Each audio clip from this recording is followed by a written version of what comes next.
Bueno, y se lo contábamos en titulares, ha sido la noticia del día y probablemente sea la que marque las noticias internacionales en Europa, porque la ultraderecha consiguió importantes avances luego que este domingo se realizaran las elecciones al Parlamento de la Unión Europea. Y aquí está Laura Soto para contarnos qué fue lo que pasó, qué fue lo que se esperaba y efectivamente cómo queda conformado este Europarlamento, que si bien va a la derecha, no tiene la hegemonía. Bienvenida.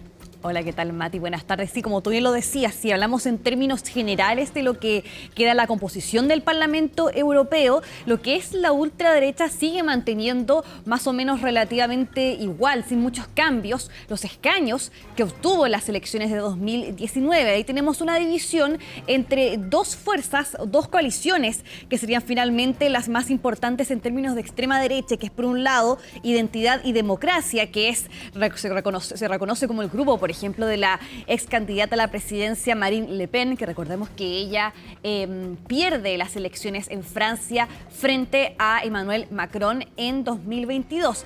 Y por otro lado, también tenemos a los conservadores y reformistas, que es el grupo que representa, por ejemplo, Giorgia Meloni, que se reconoce, de hecho, como un grupo en términos más moderados dentro de lo que son los ultraconservadores o la ultraderecha en Europa. Aquí el tema entonces es que ellos mantienen sus escaños, pero aún así, por ejemplo, lo que vimos es que los demócratas cristianos, que son, por ejemplo, el grupo que representa ahí el Partido Popular Europeo, el CDU de Alemania, que es, recordemos, el partido que llevó al poder por 16 años a Angela Merkel en Alemania, también el Partido Popular, por ejemplo, en España. Todo ese grupo finalmente son los que ganan mayoría en estas elecciones del Parlamento Europeo. No mayoría absoluta, pero sí tienen la mayoría de escaños en relación a las otras formaciones políticas que representan entonces a este Parlamento, mientras que en segundo lugar le siguen, por ejemplo, ahí los socialistas y demócratas, que es este grupo que representa, por ejemplo,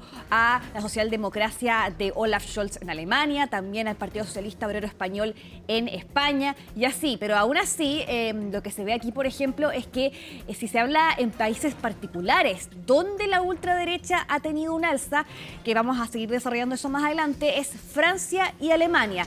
Antes de hablar de esos países en particular, quiero comentarles lo que decía, por ejemplo, la presidenta de la Comisión Europea, Ursula von der Leyen, que ella está ahí compitiendo por una reelección en su cargo. Ella es del Partido Popular Europeo. Ella ya lo siente prácticamente seguro que va a ser reelecta como presidenta de la Comisión Europea a raíz de estos resultados, pero lo que queda duda es sobre las coaliciones que se van a formar cuando ya estén estos resultados totalmente listos, cuando el conteo haya terminado en todos los 27 países de la Unión Europea.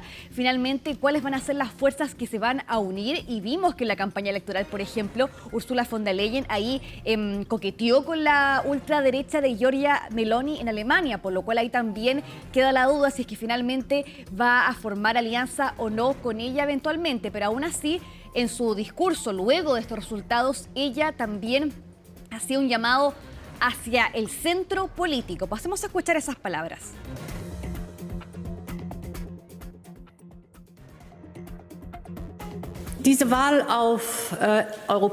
Estas elecciones en suelo europeo tenían dos mensajes principales.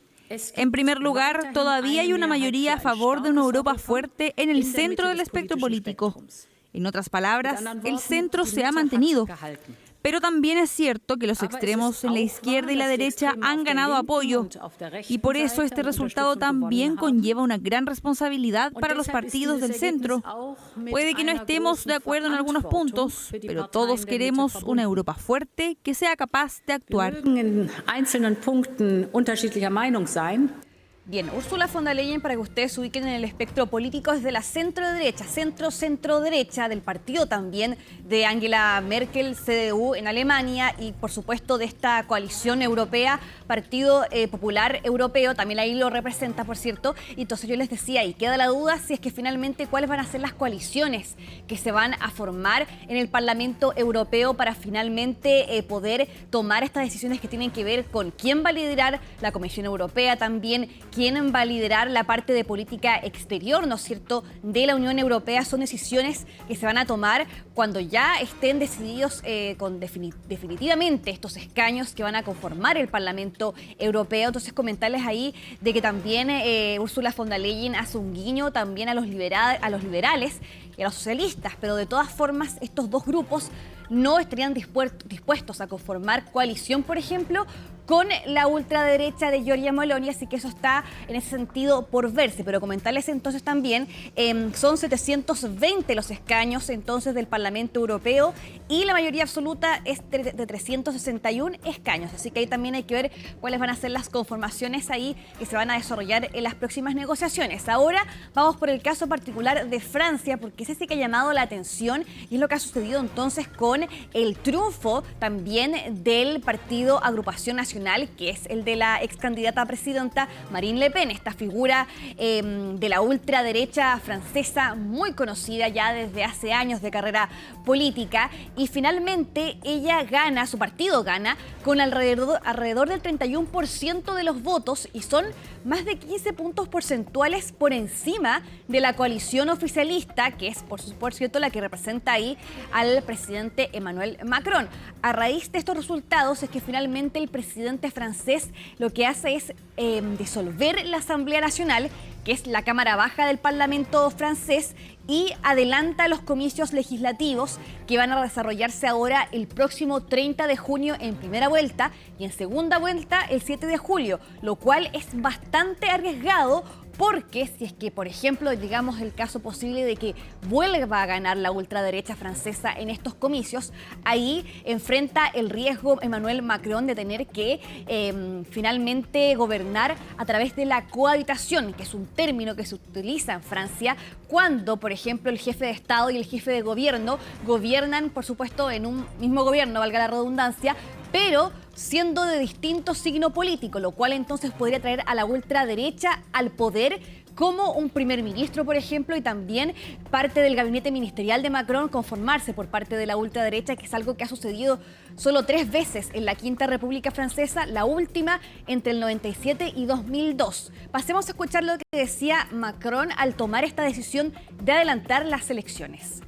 Este no es un buen resultado para los partidos que defienden Europa, incluida la mayoría presidencial.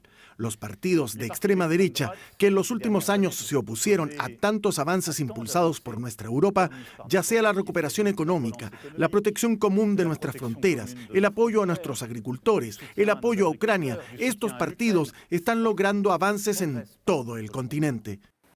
En France, los representantes atteignent.